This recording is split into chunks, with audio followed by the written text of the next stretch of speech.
तो हम लोगों ने कल पढ़ा था संविधान क्या होता है और राज्य व्यवस्था क्या होता है, ठीक है। दोनों में अंतर बात किए थे, एक बार समझ लो इसको 2 मिनट में।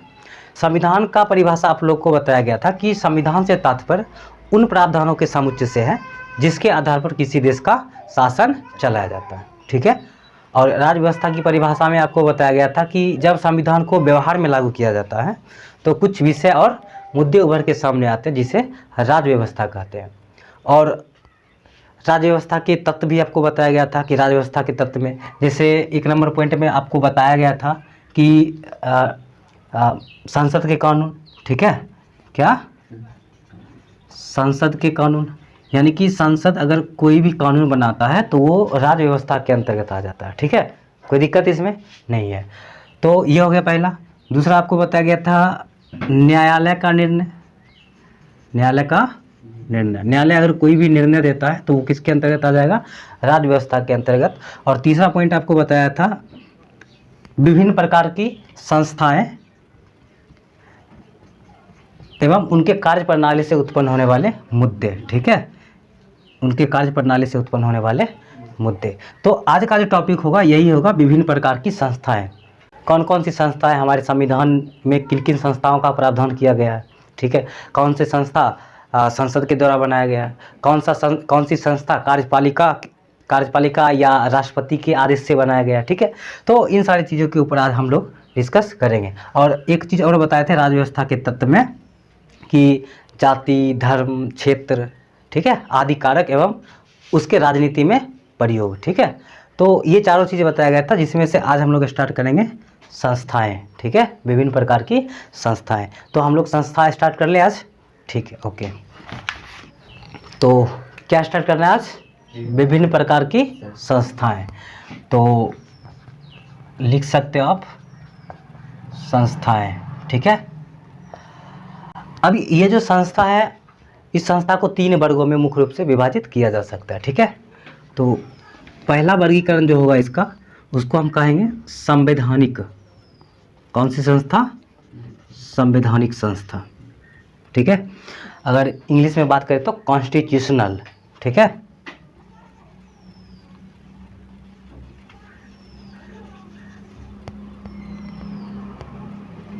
कॉन्स्टिट्यूशनल, ठीक है। दूसरा असंवैधानिक, असंवैधानिक संस्थाएं, ठीक है। पहला संस्था क्या है, संवैधानिक संस्था। दूसरा संस्था असंवैधानिक संस्था, इसको क्या कहोगे, नॉन कॉन्स्टिट्यूशनल।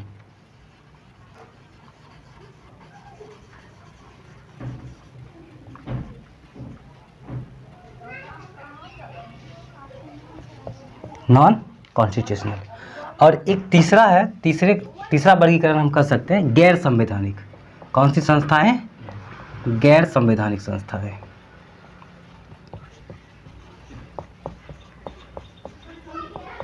ठीक है।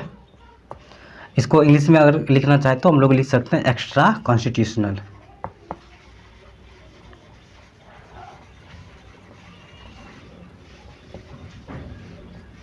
एक्स्ट्रा कॉन्स्टिट्यूशनल, ठीक है।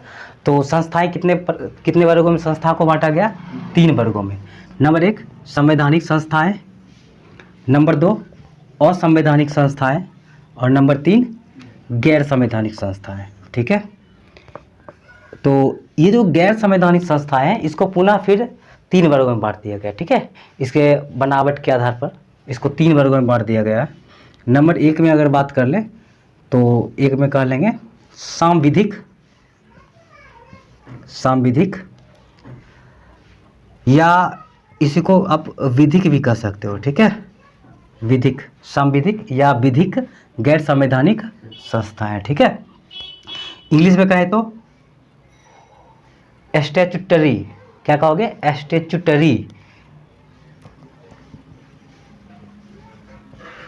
स्टैट्यूटरी, ठीक है। या इसी को कानूनी भी कहा दिया जाता है, कभी कभी इसी को क्या कहा दिया जाता है, कानूनी यानी कि लीगल, ठीक है, लीगल।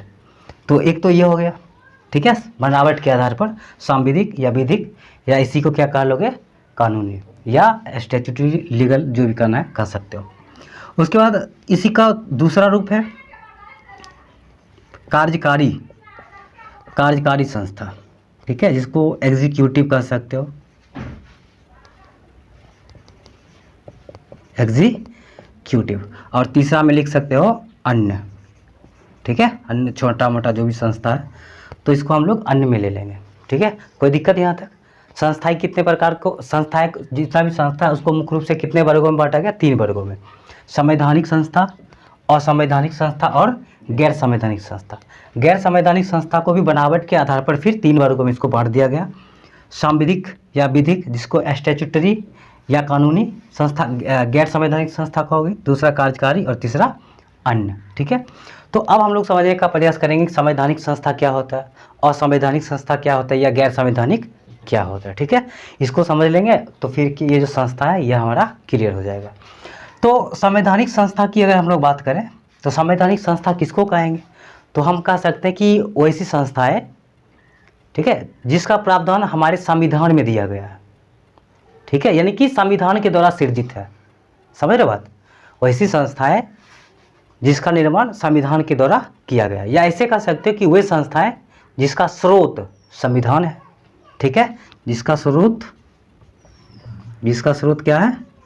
संविधान। तो जिसका संविधान स्रोत होगा तो ऐसी संस्था को हम लोग संवैधानिक संस्था कह देंगे। ठीक है, एग्जाम्पल के लिए अगर हम लोग बात कर लें तो एग्जाम्पल में हम लोग ले सकते हैं, जैसे हमारे संविधान के, भारतीय संविधान के आर्टिकल 324 में निर्वाचन आयोग के बारे में बात करी गई है। किसके बारे में? निर्वाचन आयोग। निर्वाचन आयोग जिसको आप लोग कहते हो चुनाव आयोग। ठीक है, तो चुनाव आयोग क्या है? एक संस्था है। अब संस्था क्यों है? क्योंकि हमारे संविधान में आर्टिकल 324 में इसका प्रावधान दिया गया, अर्थात हम कह सकते हैं कि जो निर्वाचन आयोग है इसका स्रोत क्या है? संविधान। संविधान है तो कैसी संस्था हो जाएगी? संवैधानिक संस्था। ठीक है, उसी प्रकार से अगर हम लोग आर्टिकल 280 की बात करें, ठीक है, तो आर्टिकल 280 में वित्त आयोग की बात करी गई है। किसकी? वित्त आयोग। तो वित्त आयोग आर्टिकल 280 में है, यह हमारे संविधान में ही प्रावधान है इसका, इसलिए इसको हम क्या कर सकते हैं? संवैधानिक संस्था है। ठीक है, जैसे अगर हम लोग बात कर ले आर्टिकल 338, तो आर्टिकल 338 में NCSC का प्रावधान है। NCSC का मतलब होता है national commission for scheduled caste, राष्ट्रीय अनुसूचित जाति आयोग। तो राष्ट्रीय अनुसूचित जाति आयोग क्या? एक संस्था है। ठीक है, जिसका प्रावधान हमारे संविधान के आर्टिकल 338 में दिया हुआ, यानी कि इसका भी स्रोत क्या है? संविधान। तो इसलिए हम कह सकते हैं कि national commission for scheduled caste जो है ये एक संवैधानिक संस्था है।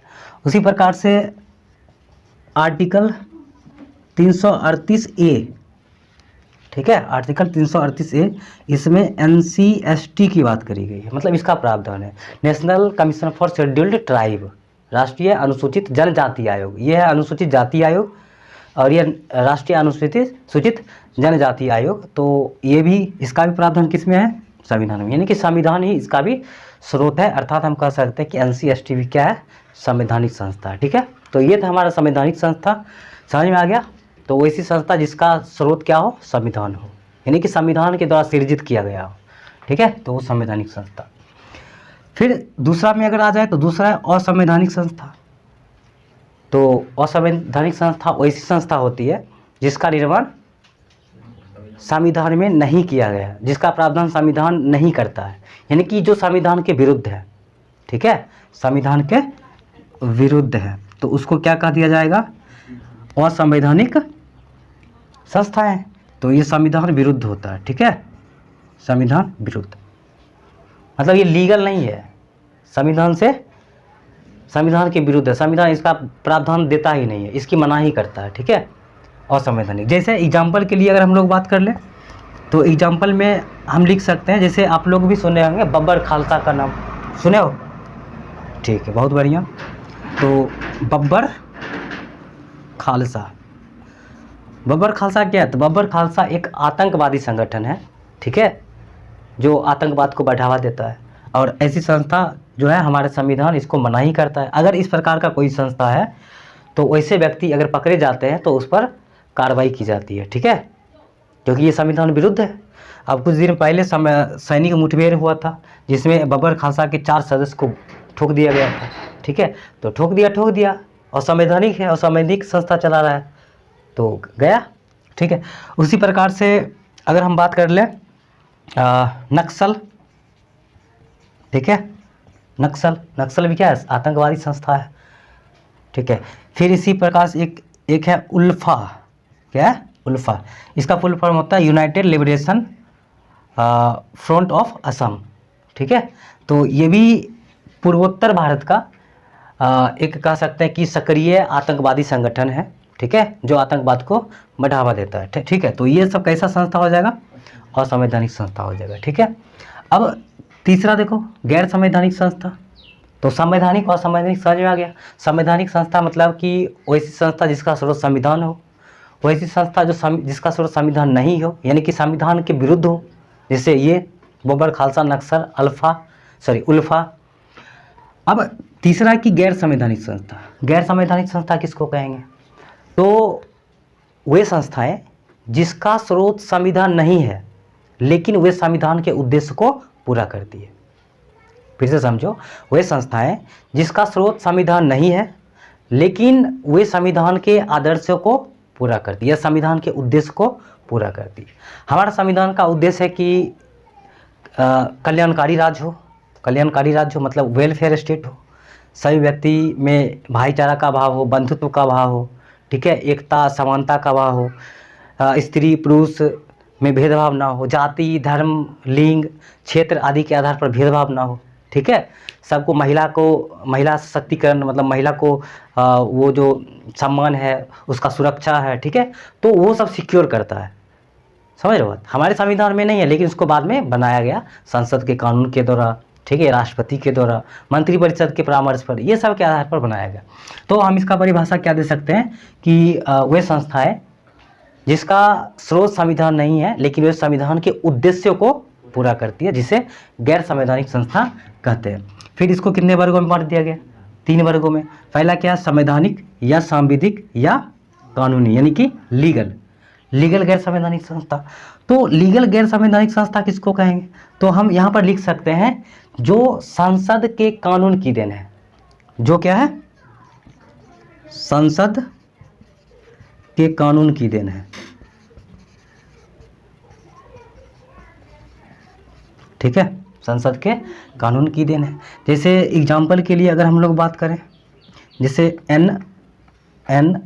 NHRC, national human right commission, राष्ट्रीय मानवाधिकार आयोग, ठीक है। NHRC का फुल फॉर्म क्या होगा, नेशनल ह्यूमन राइट कमीशन, राष्ट्रीय मानवाधिकार आयोग। तो ये जो NHRC है इसको संसद के द्वारा बनाया गया, तो इस प्रकार से इसको हम कह सकते हैं गैर संवैधानिक संस्था, ठीक है। और ये मानव का जो अधिकार है वो उसको मतलब फुलफिल करता है, ठीक है। उसी प्रकार से दूसरा हम अगर बात कर लें तो राष्ट्रीय महिला आयोग, ठीक है, राष्ट्रीय महिला आयोग। तो राष्ट्रीय महिला आयोग जो है तो ये किस प्रकार की संस्था हो जाएगी, गैर संवैधानिक में भी कौन सा, सांविधिक, यानी कि स्टैट्यूटरी, यानी कि जो संसद बनाता है कोई भी संस्था तो उसको स्टैट्यूटरी बॉडी कहते हैं, ठीक है। तो ये हो गया। जैसे तीसरा अगर हम लोग बात करें तो राष्ट्रीय अल्पसंख्यक आयोग, राष्ट्रीय अल्पसंख्यक आयोग। तो राष्ट्रीय अल्पसंख्यक आयोग ये सब क्या हो जाएगा, सांविधिक गैर संवैधानिक संस्था, ठीक है। और फिर इसके बाद क्या है, सांविधिक के बाद कार्यकारी। तो कार्यकारी गैर संवैधानिक संस्था क्या होता है, तो वैसी संस्थाएं जिसका निर्माण कार्यपालिका या राष्ट्रपति के अनुमति से होता है, वैसी संस्थाएं जिसका निर्माण कार्यपालिका या राष्ट्रपति के अनुमति से होता है उसे कार्यकारी गैर संवैधानिक संस्था कहते हैं। जैसे नीति आयोग। अब ये जो नीति आयोग है, नीति आयोग बहुत ही फेमस है, हम लोग इसको जानते हैं। इसका जो अध्यक्ष होता है हमारे देश के प्रधानमंत्री मोदी जी हैं, ठीक है। तो ये इतना बड़ा संस्था है नीति आयोग, लेकिन इसका बात हमारे संविधान में नहीं करा गया। इसको कैसे बनाया गया, तो मंत्रिपरिषद, बहुत सारे मंत्रिपरिषद मिलके, ठीक है, तो वो अपना परामर्श दिए राष्ट्रपति को। अब राष्ट्रपति ने इस नीति आयोग का गठन कर दिया। ठीक है, तो ये नीति आयोग किस प्रकार की संस्था है? कार्यकारी। कैसी? तो गैर संवैधानिक कार्यकारी। ठीक है, कार्यकारी गैर संवैधानिक संस्था है। और उसके बाद एक लास्ट है अन्य। अन्य ये ज़्यादा इम्पोर्टेंट नहीं है, इसमें भी छोटा मोटा कोई संस्था है तो ये आ जाता है। जैसे किसान से संबंधित कोई संस्था हो गया, जैसे भारतीय किसान संगठन हो गया। ठीक है, या छात्र संगठन से संबंधित कोई भी संस्था है, तो ये सब किसके अंतर्गत आ जाएगा? अन्य में। ठीक है, छात्र संगठन। ठीक है, इससे संबंधित कोई संगठन संस्था है, या जैसे भारतीय किसान संगठन, तो इस प्रकार की संस्था सब किस में आ जाएगा? अन्य। जो भी छोटा मोटा है ये सब अन्य में आ जाएगा। ठीक है, तो मुख्य रूप से ये सारी चीज़ें, तो ये हमारा था संस्थाएं, विभिन्न प्रकार की संस्थाएं, ये हो गया। इसके बाद अगला क्लास जो होगा हमारा, उसमें हम लोग संविधान का वर्णन पढ़ेंगे कि आर्टिकल को किस प्रकार से पढ़ा जाता है, आर्टिकल। ठीक है, क्लॉज, सब क्लॉज। ठीक है, तो ये हम लोग पढ़ने में बहुत ज़्यादा गलती करते हैं, तो उसको सीखेंगे कि किस तरह से पढ़ा जाता है। ठीक है, तो आज के लिए इतना ही।